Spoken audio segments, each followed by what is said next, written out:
Okay, any questions? Textbook adoption process. Ms. Smetana, we welcome you to come to. I'd ask that the board ask any questions related to textbook adoption as well as the district improvement plan while Kristen's up here tonight. We'll vote on later in the meeting on the district improvement plan that we discussed at the last COW meeting. But I figured since she's up here now, she can answer questions on both processes. Thank you for having me here tonight to explain the textbook adoption process. I thought I'd just give a summary of some of the information on the documents and then answer some questions that you may have. So every year the department chairs evaluate their current textbooks for the relevance of the information and the overall condition of the textbook. These factors, along with monetary restraints, determine which textbooks they would like to consider to adopt a new one. From there, it's pretty much at least a 2-year process. And so each department chair would reach out to a variety of different sources, whether it's the textbook publishing reps, schools that use their other textbooks to see what they use. And then if they're at a conference, they reach out to other people there as well. From there, they narrow down which textbooks they want to look at in great detail. And so some of the things we look for is alignment with AP curriculum or Common Core state standards, in addition to just the topics covered and the organization to see if it fits with our current curriculum. In addition to that, one of the other things we look for are online resources and supplemental information for teachers and students. As we adopted the new French textbook for next year, or as you approved it, one thing that we're looking to do is have a classroom set of textbooks and then also have online resources so students can access the textbook at home online. So some of the benefits of an online textbook are that they're interactive, and so if a student comes across a definition or a word, it's often an embedded link so that they can go and refer to the definition or additional information about that specific topic. It also provides an opportunity for students to get immediate feedback when they're practicing with concepts and for teachers to get immediate feedback through online assessments as well. On the back of the first document that I provided, there's also information about the textbook expenditures for the past 3 years, and then also looking at our textbook adoption plan for the upcoming 3 years. So you can see that in 2012 there was an increase, and that was due to increased class sizes and also the overall condition of the books. A lot of the books we were using were getting old. And then looking down at the next chart, we're now starting to separate it by new textbook costs and replacement costs. And so the new textbook costs are anything that we come to you and ask you for approval to approve a new textbook. So French 2 is an exception, and it appears on both lists, both the new textbook costs and the replacement costs, because for next year we have increased numbers in French 2, and so we need some additional books to hold us over because we don't have enough current textbooks.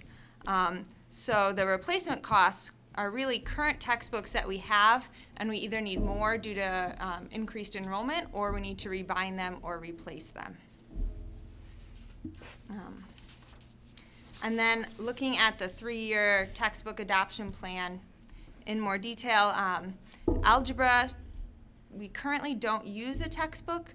The last time it was used was 2006, and so a lot of the curriculum materials that are currently used came from looking at that textbook and creating our own materials. And so they hope to adopt a textbook the following year. And then geometry, we would look to adopt in the same series. And the last time we purchased a book for geometry was in 2009 when we wanted to align to the ACT standards. The science textbook, AP Biology, it's in its 9th year now, so it would be over 10 years old when we look to adopt a new one for that course. And then all of the French books have been used well over 10 years. Were there any additional questions about textbooks? When you purchase textbooks, is there any competitive bidding among resellers, or is it directly from the manufacturer? I mean the printer, publisher? When we purchase brand new textbooks, like the French one, typically we purchase directly from the seller because For example, with French 1, they were able to also provide us all of the online supplemental materials for free, as opposed to having to purchase those separately. So oftentimes, they're able to throw in all of those supplemental materials just by purchasing the textbook Is through the them. seller the same as the publisher? It's a naive question. Oh, it is? Yes. Okay. Yeah, and so then when we look to replace textbooks, Yeah. what we try to do is get the best deal. Okay. Because That at might be, that might be a reseller then. Yes, Okay. yes. So Okay, sometimes good. we even use Amazon if that's the cheapest. Yeah, I use it. Any other questions for Kristen on textbook adoption? Yeah, I have a couple. Okay. I know we're saying textbook, but are we bound to an actual book? Or is this the replacement of materials where we might not have an actual book or maybe an e-book? Does it make a difference if we go to an electronic book?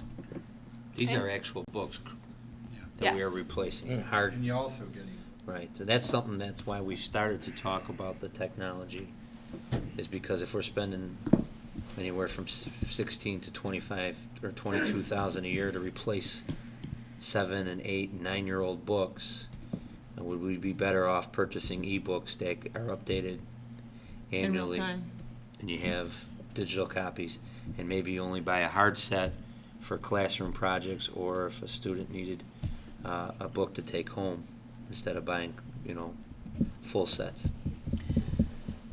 And then, do you have data on, 9 years seems like a long time, especially for a science book.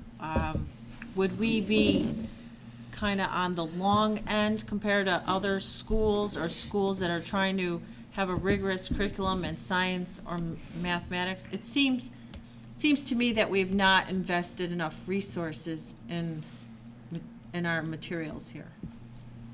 Well, I know that in the past, we haven't spent as much money because we haven't had it. And so department chairs haven't even looked at new textbooks because we didn't have the money available. So I would agree that, we need to start looking at textbooks so that we can update the resources that we're providing the students.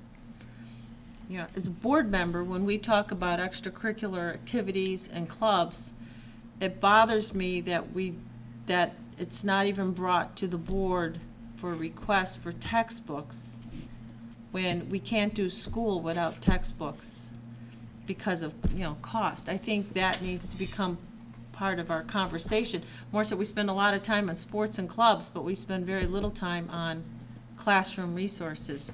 So how would we move to get more information and shift our conversation to, as board members, we don't even know what the needs are for classroom resources. They're just kinky. So how would we know that? We might have a better idea for sports because we can see them, but we don't see what's happening in the classroom or what's missing from the classroom. So how would we as board members ever know that? This is one of the first steps, so this is something similar to technology. Is the same thing that I've had Mike put together. Mike Connors, our tech director, is a 3-year age and obsolescence plan, because the tech budget was also completely slashed, and they were not updating software or computer labs or machines as well.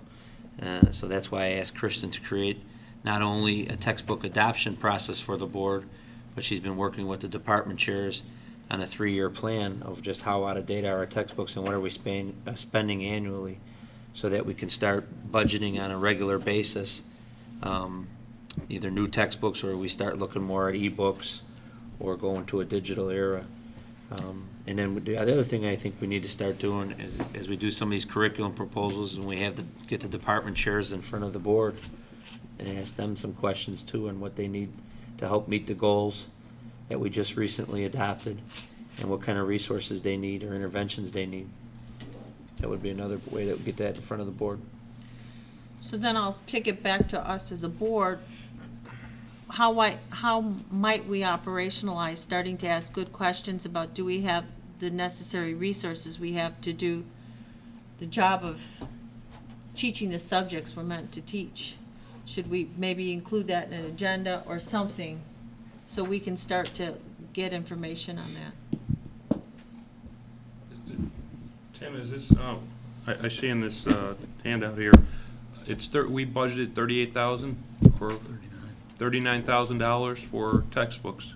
And last year, we spent $37,000. Yes. And the previous 2 years, 2011, 2010, was under 16,000 each year. One was 12, one was 15.6. But we budgeted 38.9. I mean, and we're not going to spend that 38.9. Is that because there was not a well-organized textbook policy, or what was the reason why we're not spending the money we budgeted? Could you? Well, it was my understanding that that amount was budgeted based on last year, so we didn't go through this process of asking department chairs what they needed. Okay. So if you're asking me, I would say that it was because we didn't know the money was available and budgeted for, because we hadn't gone through a process of asking department chairs, what specifically they needed until about January. There's also another reason, and that would be that, as you can see below, the replacement costs are broken out. The department chairs haven't yet put in their replacement orders through the business office, because at the end of the year, when they collect back the books, they find out what didn't come back, what's damaged and needs to be replaced, and that's all done right before they leave at the end of the year. So there's kind of an influx of needs that comes in with replacing damaged or lost textbooks for the following year. So we should see a large expenditure here in April/May. Near the end, Yeah. right. So Kristen, just let the people looking on TV know, when a student at RB goes to a class and gets a textbook for that class, they are renting it, or we let them use it, but they don't buy it, right? Right, but it depends on whether or not it's an actual textbook you're talking about, or if you're talking about like a workbook, something that they would write in that would be consumable. That big, okay. Yeah. Do we in general have the appropriate, correct textbooks for all our classes? Are we operating classes without the proper textbooks or the number of textbooks, so our students are suffering? I would say that we need to look at updating some of our textbooks. Okay. But in terms of the actual number of textbooks, I think for the most part, we've been able to replace them when needed. And when you say update textbooks, what textbooks get updated more often than others? I mean, Textbooks that have more time-sensitive information. So sometimes history textbooks or in social science need to be updated more often. Science will need to be updated more often with the new next generation science standards. Along with math, we're still waiting for some of the resources to be updated with the Common Core state standards. Okay. And then world languages, we're at the point where they're not even talking about euros in the French textbook. That's how old it is. So some of our textbooks definitely need to be updated. Kristen, one of the things that you brought to my attention, and Ms. Duell has brought to my attention when we did some of these site visits, a big push in education now is moving from hard textbooks to teacher-developed textbooks, correct? Yes, there is a movement for that. That takes a lot of time and energy, and we already are supplementing our textbooks a lot. So social studies, for example, they do document-based questions, and a lot of what they use are primary source documents for that. So that's not something that would be in the textbook. Right. So for certain courses, I would say that a textbook is really important, and for other courses, they don't rely heavily on a textbook. They use a lot of teacher-created materials. Right. So in the process for updating a textbook, show me what the process would be. So you're gonna go work with the department chairs and say, okay, these are the textbooks what the department chair says, these are the ones I wanna update it, and then how does that process go to select what is updated, how to update it, or? Well, it's typically a 2-year process, and so what they do is they contact textbook publishing representatives, they contact teachers in other schools to see what textbooks they're using, how satisfied they are. So then they gather all that information, and then they kind of narrow down their pool as to 3 or 4 textbooks that they want to look in great detail at. And then from there, and the first document, it kind of outlines all of the information we look at when trying to adapt a textbook. And typically, a lot of teachers in the department are involved in as well in that process. And then from there, they look at all of the materials that go along with it. the information that's in the textbook, whether or not it's aligned to the standards, the cost of the textbook, anything specific to their department needs, readability, etc. And then they present that to me and we have a conversation and we move forward with the recommendation. Okay. Any other questions for Kristen? Two. Well, I think Kevin answered one in the statement he made. So as we move to ebooks, we still get some hard copies in case a student, for instance, didn't have internet access at home? Yes, and that's what we're trying with the French 1 textbook. We have a classroom set for next year's what we're going to purchase, and then they'll have the ability to access it online. Okay. Well, at some point, will we need to get a full classroom set if we're going to ebooks? I mean, are we going to buy both all the time? Or is that the way they sell them? Well, that's something that we'll have to work out in logistics, is to see if we even need a classroom set. Okay. You know, for certain courses, they may rely on the textbook in class, and if, there are not computers there, Okay. then we would need a hard copy of the So textbook. that ties to Kevin's IT Yes. plan. The second thing is there a learning curve involved in students learning to switch from working on hard copy books to doing it on a computer? And if so, do we train them so they know how to handle it online versus in a book? I would say that most students are very comfortable with technology, and that's something that they're already used to in Mhm. terms of reading from a screen. But in terms of, in an English class right now, if you're reading a novel, you may be annotating, Right. By hand. But I Right. think it's important, as technology continues to develop, that we do help students develop those skills online of how they can annotate and make comments and do things like that with an electronic resource. So that's part of your plan. You'll have to put in your list of things to do if you go more to Yes. online. Okay. So we're gonna take a really more focused look at textbooks than we previously have, am I right?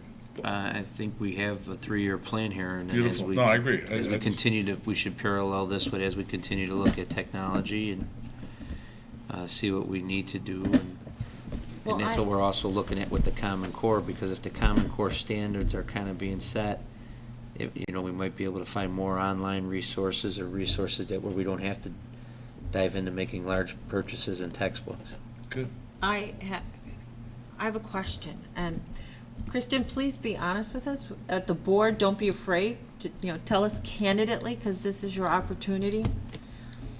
When we look at a 3-year plan, it almost looks like just normal obsolescence and that these have to be repaired. But when I hear that we've not had a textbook in algebra since 2006, that doesn't seem like the state of education. That doesn't seem like the leading approach and when I hear that our instructors are having to create their own materials, that doesn't sound like we're cutting edge education there.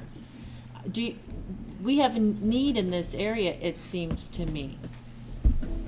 Well, I would say cutting edge education would be looking at moving to online textbooks and looking at possibly moving to a one-to-one environment so that students would be able to access their textbook, at home, when they're in the gym after practice or wherever it may be, but that they have that ability to access their textbook or whatever materials that their teacher is using at any time. So whether it's a physical hard copy textbook for one class or if it's an electronic resource, I think it's important that we provide that access to the students. What about the algebra class where we haven't had a textbook since 2006 and teachers are creating materials? Why would we be doing that? They chose that. That's what they wanted. Part of the reason, one of the reasons algebra is in a holding pattern is because when the Common Core state standards came out, textbook companies were scrambling to say, oh, it's aligned to Common Core state standards, but they were just putting like a stamp on it saying, oh, we've aligned, we haven't really changed the content of the book, but we have done like a cross mapping to our current standards to the Common Core state standards.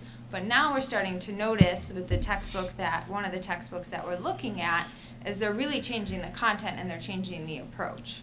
So they're now, textbooks companies have had the opportunity to really change some of the content and how they present that content in their textbooks, as opposed to just stamping a Common Core state standards label on it.